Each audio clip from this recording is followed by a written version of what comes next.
Northern Static Series. Northern Static Series On CFUR 88.7 FM.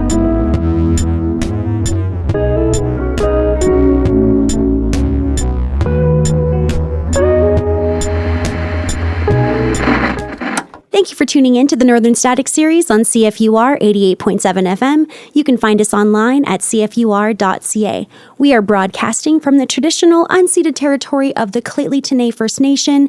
This initiative is made possible by the Community Radio Fund of Canada. My name is Genevieve Tucker, and I will be your host today. Born and raised locally in Lheidli T'enneh Keyoh, Katherine Benny is aware of many hats. She is a seasoned arts administrator, producer, performer, and a passionate advocate for the arts in northern BC.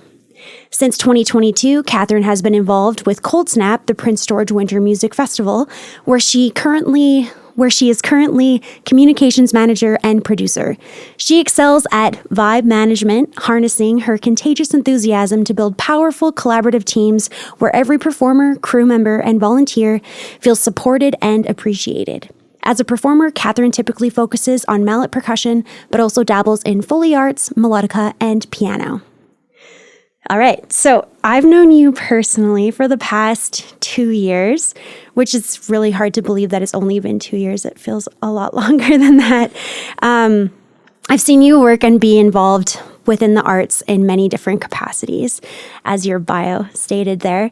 And I've never really quite met anyone like you. And you have such a beautiful way of making people feel connected, welcomed, accepted, and comfortable to thrive in these environments that can be sometimes very overwhelming and maybe even sometimes pretentious as well. So you are incredible at making people feel like they belong in those spaces.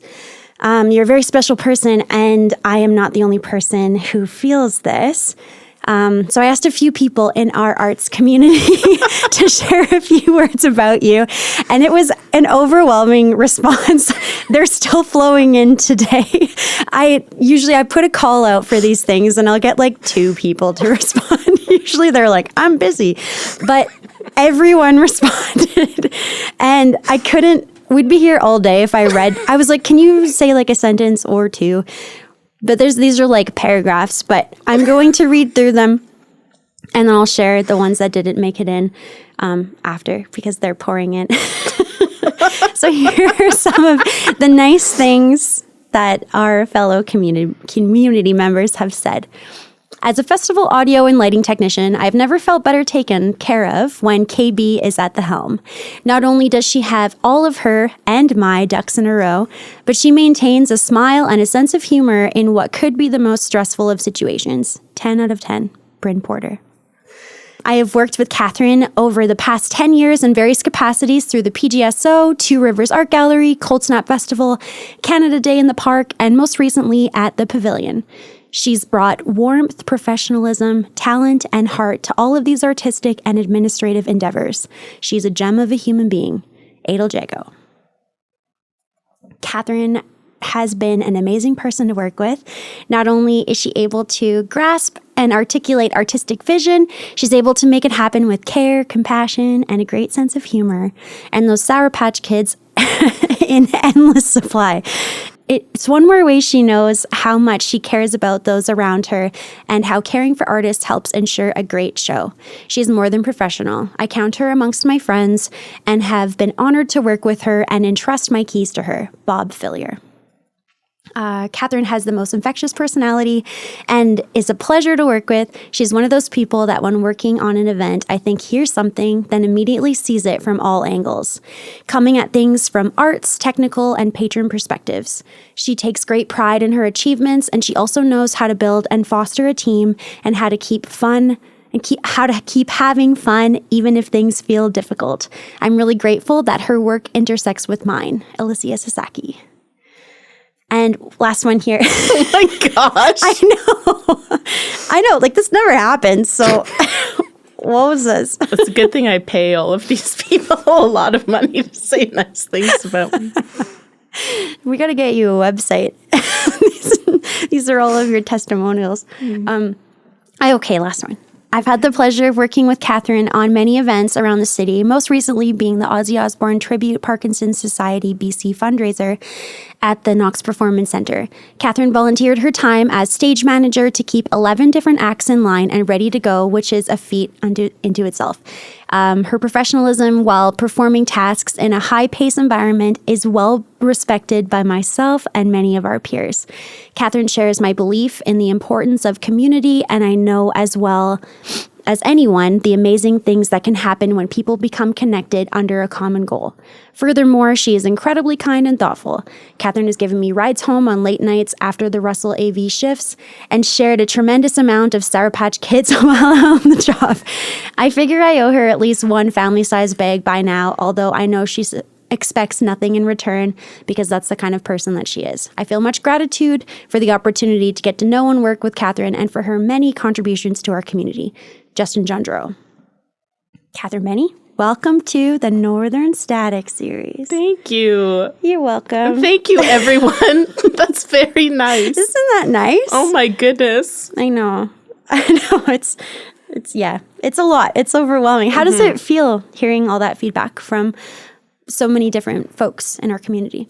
Well, it feels really wonderful, and it's great to have to know that what I'm trying to put out there, which is to make our working environments very great places to work, as performers, as techs, as audience members, but also that's coming across to people that I really care about and respect. And then I also feel very lucky that all of those people, it's not like they would never tell me that. I feel very appreciated by anyone that I work with. And what a special thing. What a special place we get to work in. It's nice. Let's go back to the beginning. What or who perhaps drew you first into music? Oh, I was very fortunate to grow up in a very musical household. So I think a lot of that lies in my parents. So in Laurel Ross and Mike Benny. And just there was always music in the home. We grew up listening to so many CDs on the stereo. For those out of the loop, my dad worked in broadcasting for many decades, and he would bring home so many CDs. And that was the coolest thing growing up, just getting to, whether it was on the family stereo or eventually on our Walkmans or MP3 players, FM radios, iPads, etc. And they very much encouraged a learning of how to play music. My mom had us in piano. My sister and I, very early on, really encouraged band, really encouraged going to shows and participating, being active in our community, showing up for others. And I think all of that has led me to where I am today and what I get to do working in music in Prince George. That's amazing. That's so nice to have such a supportive musical home to start off your journey in, for sure. So you started playing piano at roughly 6 years of age? Yeah.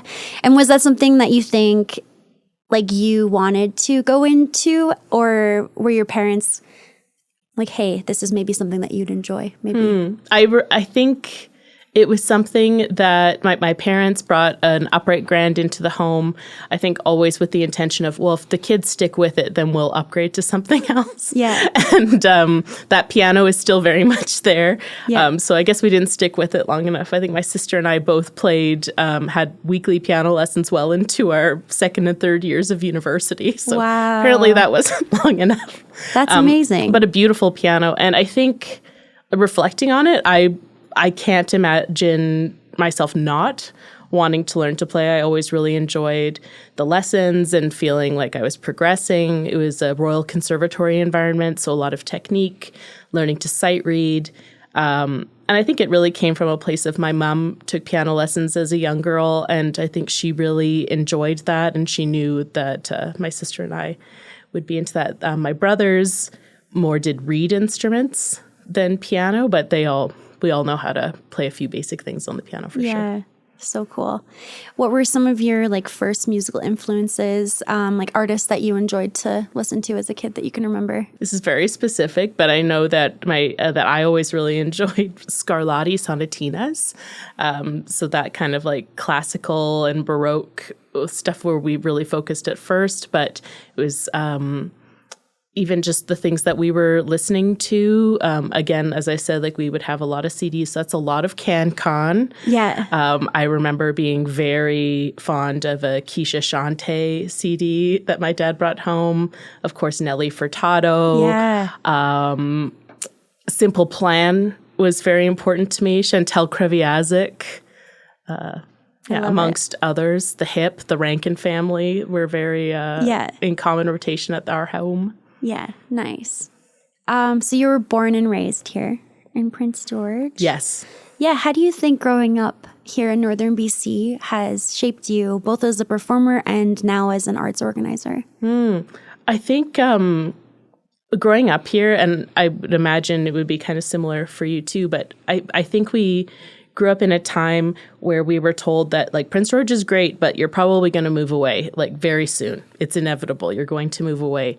And like I graduated high school, I started going to school at UNBC, and I thought like, okay, well, any minute now, I'm obviously going to move away because that's what I'm supposed to do. Yeah. And I got to a point in my life where those moments kind of came up, and it became very obvious to me that I did not want to go anywhere else, that I really loved being here. And I think I love living here. Those cliche things. We have the 4 seasons. The people here are fantastic. And I think that's the biggest thing for me has just been all of the incredible humans that I've interfaced with, that I've loved, have been here. And it's something that I didn't want to lose. And so in that way, I would say the growing up here very much influenced by the people, the way that we come together when it's blizzarding outside and how we help shovel each other's driveways, or offering like small acts of kindness, like how friendly people can be, how generous our audiences are. I think all of that enthusiasm really plays into it. And like when I think of my dad, he would have been similar age to me, doing an interview kind of like this, where he just talked about how much he loved being in Prince George, that it was his favorite place he had ever lived, and that he didn't want to go anywhere else. And I feel like that must be genetic, because I definitely feel that really deep. Yeah. Was your dad from here? No, my dad grew up in Thompson, Manitoba, so Right. a nickel smelting town. Got into broadcasting and then lived in like Saskatoon, Kitimat, which he thought was in Ontario. It's not. And then he eventually wound up in Prince George in the 80s through broadcasting. Yeah. And yeah, I think it really grew on him being here. And my mom is from here. Kind of staying on the topic of your dad, he was obviously so connected within our community. What was it like growing up with a parent that was like so deeply connected to broadcasting and music culture? Like obviously that had a big influence on you, I assume. Yeah, I would definitely like the appreciation of music and what goes into. Dad was always very interested in the recording process and the performing process, so not just playing recorded music, but he also enjoyed like, emceeing and showing up at things. And I always thought that was super cool. Yeah, that you could just go up on stage and start talking. And he had a really great way of like even in the studio environment, of making people feel very like seen and appreciated, and he would want to like share information and help people get to the next level. Yeah. And I think that enthusiasm and that just like genuine curiosity and getting to know people, I think of like those sorts of things. So generally what it was like was just like it was the only thing I ever knew. Like, of course, your dad would be on the radio every morning when you're driving to school. And of course, he'd say happy birthday to you on air. Oh, that's so cute. You were in the drop-off zone. And of course, he was always home by after school because his shifts would end at like 1:30. No because kidding. he had the morning there shift. At 4 a.m. or whatever. Yeah. And so I just thought like my dad was just the coolest. And I bet. I think of him a lot, like in this work that I've been doing, like in the past few years. Like he's not here, but I feel like he's very present. Yeah. And like similarly, like my mom has always been someone that's really pushed, like it's really important to be kind. It's really important to be there for other people. And I think both of them have had a huge influence on that. And it's really cool that I get to share this time of my life with my mom. She volunteers a lot at my events. Sometimes I think that's the main way we get to hang out. Yeah. Well, I mean, that makes sense. You're pretty busy. You got to get on board or I'm never going to see you again. So you've described yourself as a Nepo baby. Yes. In the past. I'm honest. I'm upfront. I have a Prince George Nepo baby t-shirt. Yeah. I want to be very clear to folks. How does this affect your social life and opportunities? I think it just makes the opportunities pile on, which is great because as an unskilled, untalented person, it's great that I can ride on the coattails of other people. That was kind of a joke. My social life, like it's the only reason people are friends with me. Totally. That's why I'm friends with you. I know. And you were really upfront about it. Like one of the first times we met, you shook my hand and you said, I'm going to be friends with you because. Yeah. Because of your last name. Yeah. And that's why I didn't change it when I got married. That's fair. I kept it. And Neil's fine with that. I would be too. Yeah. You sore, baby. Okay, back to music. So you picked up percussion in grade 8 and joined the PGSO by grade 10, which is huge. That's pretty remarkable. What inspired that transition from piano into mallet percussion? Ooh, so I had very little to do with it. So it was known by the band teacher at the time at College Heights Secondary that Katherine Benny can read 2 clefs. She plays the piano. She knows the keyboard. And the band teacher also knew Katherine hangs out in the art room at lunchtime. And so she found me and told me that I was going to start playing xylophone with the band. And that really sealed it. I think at that time I was like 13. And of course, if a teacher tells you you have to do something, it's what's happening. Yeah. And when I start, because you hear xylophone and you think like Fisher-Price, tiny little thing. And I told my mom I was able to bring home a spare xylophone. Great, you'll be able to bring that home in your backpack. Then I had to line up in the principal's office to call my mom because I needed a ride because the case it was in was the size of a coffin. Wow. It was huge. And so there were 2 at College Heights. So I had one to practice at home and one at the school. And I just loved it. I love mallet percussion is just something that feels like very unique and not very many people play them, but it's also incredibly easy to play and incredibly easy to make sound good. And it's a similar thing where I was friends with someone whose dad played with the orchestra and they knew they needed someone to play in the Nutcracker when I was in grade 10 and I got reached out to and I auditioned, but it was really just to show I could read sheet music. And I remember being a young teen and the maestro very like I totally respect that he said this, but he turned to me at one point in rehearsal and said, "Do you have any idea what you're doing?"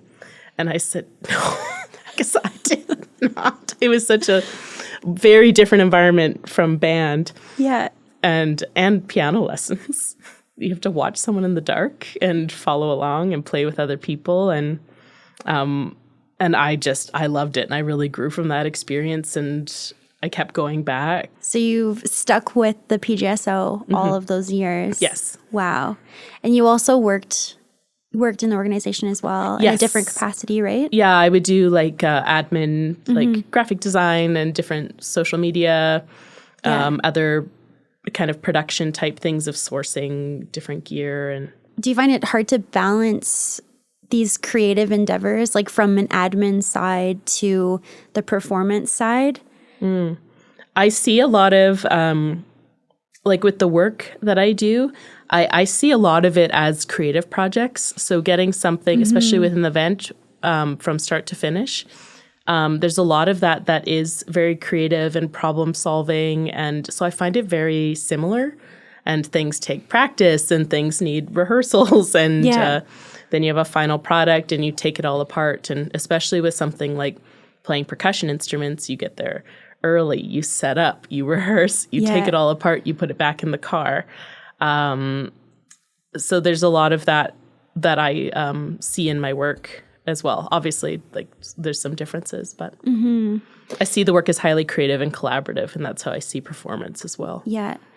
Yeah, I think that's great. I find it personally really tricky to find space for my own creativity when I'm fueling others. Totally. Yeah, so I guess if you could maybe speak on that, like do you Absolutely. Yeah.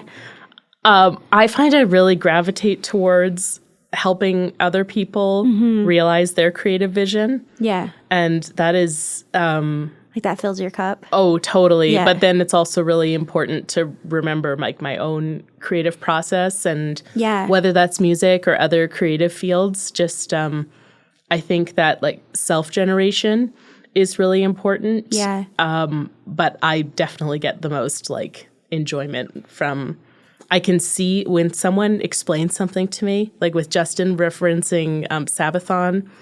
He says, I want to have 11 bands, play 2 to 3 songs each, 5-minute changeovers, which no one should ever do. No.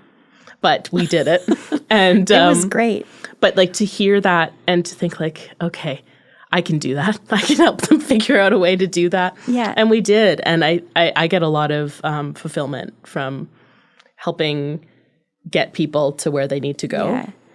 Yeah, that's great. I think you'd have to, otherwise it wouldn't be very much fun. Just be stressful.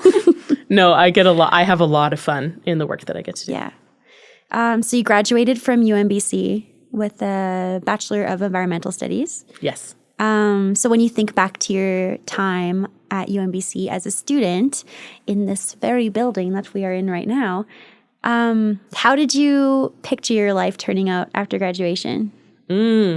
I think I pictured something. I think when I assumed what my career would look like, I just assumed it would be like, it's 2015. I pictured like open concept office, brick wall, like that kind of trendy startup look. And I did work in those environments for a while. And so things were kind of going according to plan. And then, things changed around the year 2020. Yeah. And I went through a lot of changes and like, thank goodness for some of them, because the fact that I've been able to land in this particular place, in the creative space, in creative ecosystem in PG, has just been like way more fulfilling than I ever could have anticipated. And I feel like even before then, when I was doing more corporate things, I would be, setting up for a PGSO show and thinking like, gosh, if only there was a way that someone could do this as a job all the time, that would be so cool. Or I'd be, staying up late as a teenager listening to CBC Radio 2, or being a kid with the National Geographic Kids magazine. And there was an article about someone whose job it was to do sound effects for movies or the Foley arts. And I just thought like, wow, that is so cool. It's too bad I'll never be able to, because I just had that assumption, like you grow up thinking, oh, you have to move away, nothing happens here. And I think that all started changing right around the time that we entered early adulthood, that people were actually starting to just stay. Yeah. And so I think like young me would look at, like 18-year-old me would look at what I'm doing right now and be like, holy crap, that is awesome. That's so cool. But even like 5 years ago, me would just assume like, oh, that's not possible. I'll just keep doing this as like a fun volunteer side thing. Yeah. And because I can't actually do that. Yeah. Let's take a little walk down what happened after graduation, Sure. I guess, like the different jobs that you had moving into arts organizations and where you are now. Sure. So when I graduated with a BA in environmental studies, my first job out of graduation was as a barista at Degrees. Classic. BA Rista. And it was awesome. And I continued working at Two Rivers Gallery on a part-time basis as I did that all through school as well in programming and also some front desk visitor services stuff, and transitioned from there into more of a startup corporate marketing communications world. And then that transitioned into working for working in a local government and independent business organization and really championing local independent businesses in northern BC. And then, life went a little topsy-turvy, and that department wound up getting eliminated. And it was perfect timing because it was right before my wedding. I had tons of time to focus on having the coolest wedding ever. And then, the wedding ended. We kind of looked around and I thought what do I want to do now? And right in that time, on a fluke, I feel like in an Instagram story, I saw that there was a job posting at Coldsnap. And I had just been riding this wave of feeling very good about myself. And I thought, I can totally do that. I love it. And it was because I had experience in the music world through all of my years with the PGSO. And I had been around amateur theater. I had done multiple interviews on CBC before for random things like making a Mr. PG Halloween costume or about Foley effects for a radio play. So I just had all of this confidence of I can totally nail that, even though I'm sure at the time folks were oh, where did this come from? Where did this application come from? And thank goodness that it did. And that's led to me being able to just the way that works. You take on other gigs, or I'm able to freelance in other spaces, always prioritizing Coldsnap. But I was able to do a lot of work with the PGSO, freelancing with Russell Audiovisual as mostly a graphics technician, so PowerPoints, but other bits as well. Working with Method Dance Society with their community moves, working with Lheidli T'enneh First Nation for National Indigenous Peoples Day and National Day for Truth and Reconciliation, both at Lheidli T'enneh Memorial Park, kind of in miscellaneous event planning, but as well as day of stage management roles, working with Knox Performance Center on independent shows, working, as Adel said, with the City of Prince George on Canada Day, and this past summer, Music in the Pavilion, showcasing local performers. And then this past summer, working with the wonderful Alicia Sasaki at Island Mountain Arts for Artswell's 2025, which was just fabulous. And so with doing this work, I've been able to kind of get to learn other things. But having Coldsnap be that thread through the whole thing and taking on other projects and learning what I like to do, what I don't like to do, arguably taking on too much, but it's all been really fabulous. Yeah, it's really rolled into another opportunity. It seems like every month there's something new that you have to report, which is so incredible. I love that you are getting to learn all these different skills. And I've heard you talk about hoping to inspire others to join into that same realm of working in the arts. And that's a passion of yours, is trying to get other people involved as well, to hopefully have more people that can do the work that you're doing, that Connor are doing, because the pool is small. Yes. And it's really important that we're setting up these positions for the future so that it's not just contingent on a handful of people that are currently in the community. Yeah. And I definitely recognize that my work is made possible. My work is inherently it's very risky. It's gig based. It's the nonprofit arts sector, so sometimes things are not they're volunteer based, or the compensation is an honoraria, or maybe the compensation is reasonable, but then the workload can kind of snowball. But I think generally a lot of folks in that space that I've enjoyed working with have been well compensated, and but that risk that I'm able to take on is made possible because my husband Neil has like a air quotes regular job Right. of that Yeah. that level of risk we're able to take on as a family because he has that, but then I'm able to flourish and still do well and do great things. But I wouldn't have had maybe the confidence to do if I was single. So I recognize that. But I think there's a lot of opportunity in the North and in Prince George. There's things I have to say no to that, I'm not saying that it's easy or that it's not at times overwhelming or exhausting, but yeah, I think there's a lot of work and opportunity for folks that want to be in the event space, in the live performance space, in technician positions. I think there's a lot of cool stuff that can be done here that you would just assume maybe not. And there's only so many things we can do with the number of people we have. What would you say your favorite hat to wear is most recently? My most comfortable and flattering and my favorite hat is definitely working with Coldsnap. So with the Prince George Folk Fest Society, we have the festival every winter, but on top of that, we've been doing a presentation series. We recently had Jeremy Dutcher in November of 2025, just incredible. So that's a hat that I really love. I've also really loved working with Island Mountain Arts and Arts Wells because that's been able to develop different leadership skills and working in a different community than Prince George. It still feels comfortable because I'm close to home, but when you're out there, you're on your own. If you don't have enough microphones, you don't have enough microphones. If you needed one more bass amp but you forgot, you've got one bass amp that you're carrying around. Yeah.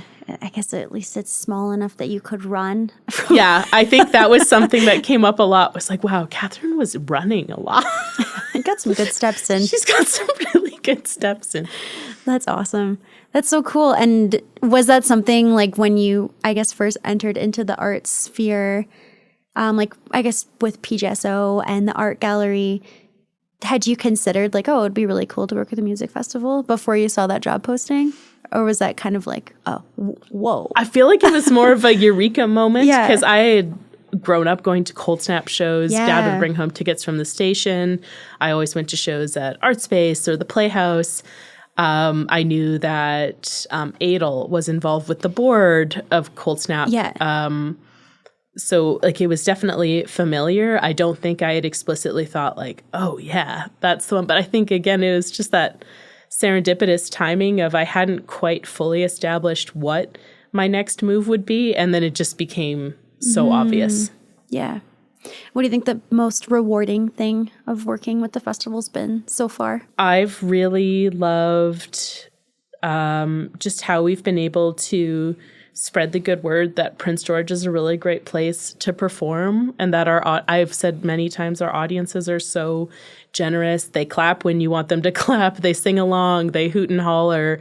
They give standing ovations. They're awesome. And I think if we're able to, the part I find most rewarding is just being able to take care of performers and have them feel like this is a place for you to really give us everything you want. And so that's definitely the most rewarding. And especially now that I've been in it for a few years, especially with the work that I've been doing with Knox Performance Center, that we hear that people want to perform in Prince George and people that I enjoy listening to want to play in PG. They so want cool. to play our venues. And I think that's hugely rewarding for me. Yeah, totally. What do you think the most challenging piece has been? I think there's been a lot of steep learning curves for me in I know how to give and give and give to other people, but it's really easy to forget about yourself. And so remembering to stay hydrated and to eat well and to rest. And because it's really easy to overfill your plate with opportunities, which is really cool. But if you've booked yourself back to back to back to back to back without any plans for rest, it's not safe. Yeah. So I've seen that a lot in the past few years of just noticing within myself when I've pushed it too far. Yeah. And I think I'm getting better at it. I think. Yeah. I guess that's because it's all aiding in burnout, which Totally. is such a dangerous thing to be dabbling in. What do you think you've learned? I guess just like, how do you set those boundaries? I think just knowing that if there's a big show or a big project, that I should have nothing the week after. And if I have given myself something the week after, then 2 weeks after that, I have to be empty. Like I need to be like lying down or watching a goofy show or spending time with my family or with friends that have nothing to do with my work. Yeah, and like, doing laundry. If I run out of socks, that is a sign that I've been pushing it too far. Mm-hmm. Yeah, that's a good measurement. Good way to measure it, I think. We've heard in like the testimonials that I was reading earlier at the beginning, people talking about the way that you make others feel supported, seen, comfortable, welcome. How would you describe the energy or the vibe that you try to cultivate in your work?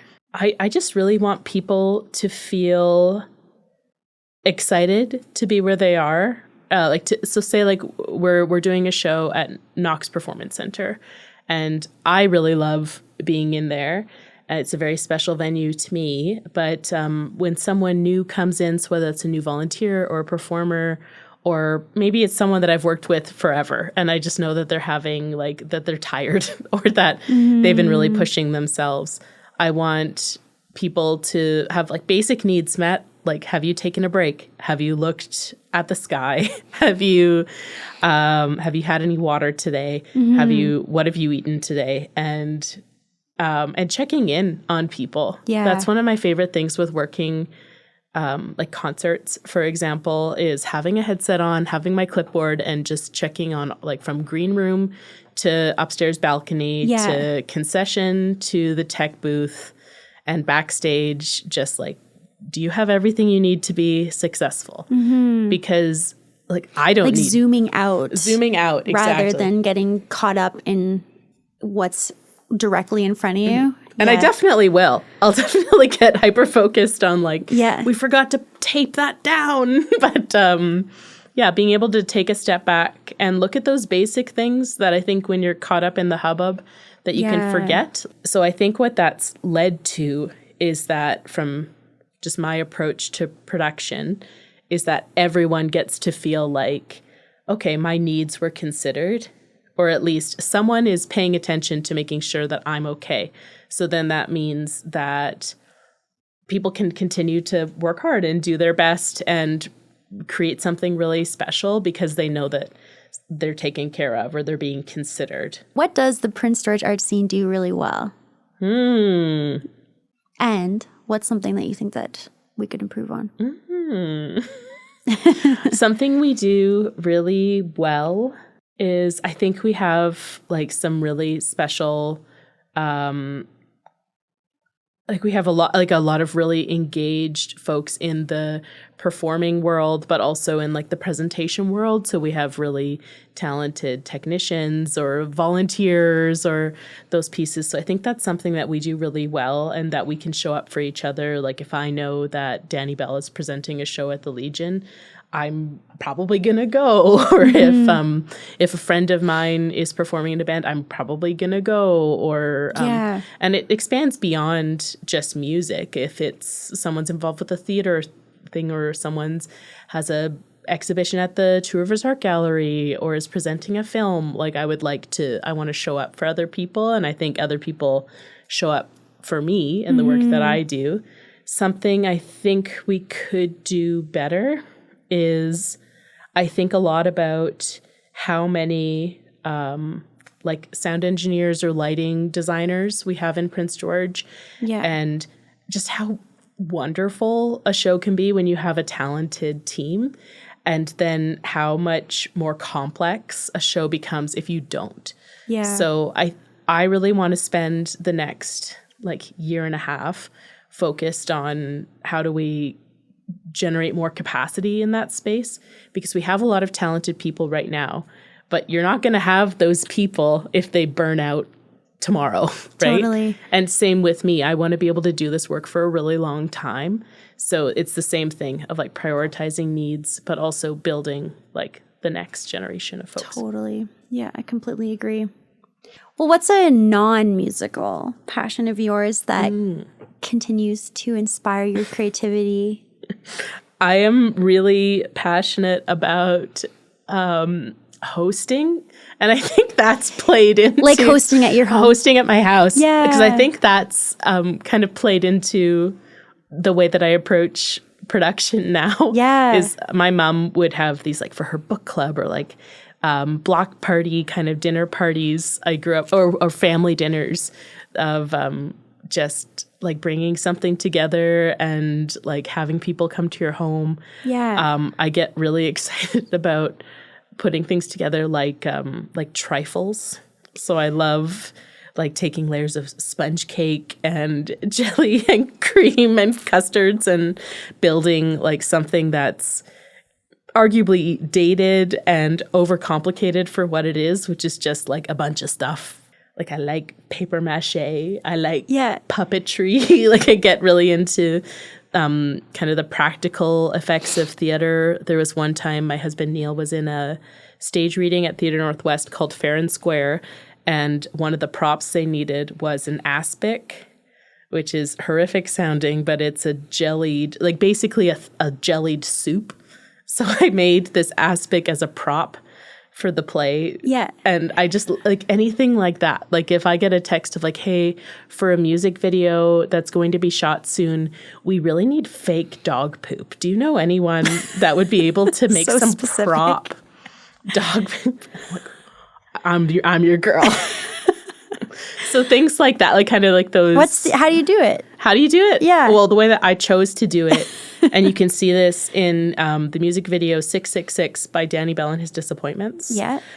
It was air dry clay that I then texturized with a towel and then painted with acrylic paint. Wow. Now you know. Now you can go home and do that same thing if you want. And I've had to be told that if I'm going to make any other paper mache things, I have to get rid of stuff I've made before, which I think is very fair. You've been told by one person. I've been told by one person whom I deeply respect and am married to and agree with, because I think there's like only so many like Muppet paper mache heads that you can fit. There's only so much in space. your home. So yeah. Well, I think you should just start gifting them. That's a great idea. You do a creative project with someone and be like, look, I've got something for you. Happy birthday to you. Watch out. Watch out. You and Kurt for your birthdays. I only have one paper mache head in my house right now. It's time for more. I think I've got space for another one.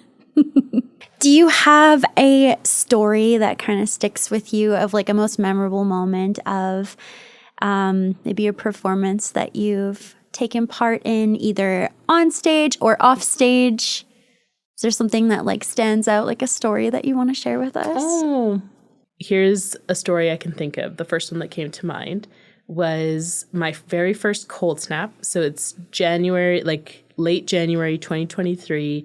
I'm backstage at the PG Playhouse. We've just done a sound check. So that night it was going to be a performance by Irish Maithen and Ace Abbey. And that night was incredible. Yeah. But this was the first time that I had chosen to just like stay at the venue in between sound check and showtime, because I didn't want to brush off my car and drive home and sit down for 20 minutes. And like, it just didn't make sense to me, especially in my first year. And so my mom lives close by, and she's like, well, I'll bring you a peanut butter sandwich and a juice box. And she came to the Playhouse, and she passes me my brown bag lunch. And Irish was backstage at that moment with one of our driving volunteers, and she got to meet my mom. And they shook hands, and Irish remembered my mom from a workshop earlier that day. And Mom had kind of very gently teased that, like, Katherine doesn't want to go home, so I brought her dinner. And Irish said, like, you know, like, between, like, those moments of quiet before the crowd's there, like, that is the most special time. Like, that is the best time to just kind of, like, breathe. and get excited for what's coming next. And I thought that was really lovely, and it was really cool to have that moment with my mom. If you could wave a magic wand and create one new thing for the arts community here in Lheidli, what would it be? One new thing. One new thing. One new thing. I think, and this is a broken record thing, but I just think it would be so cool.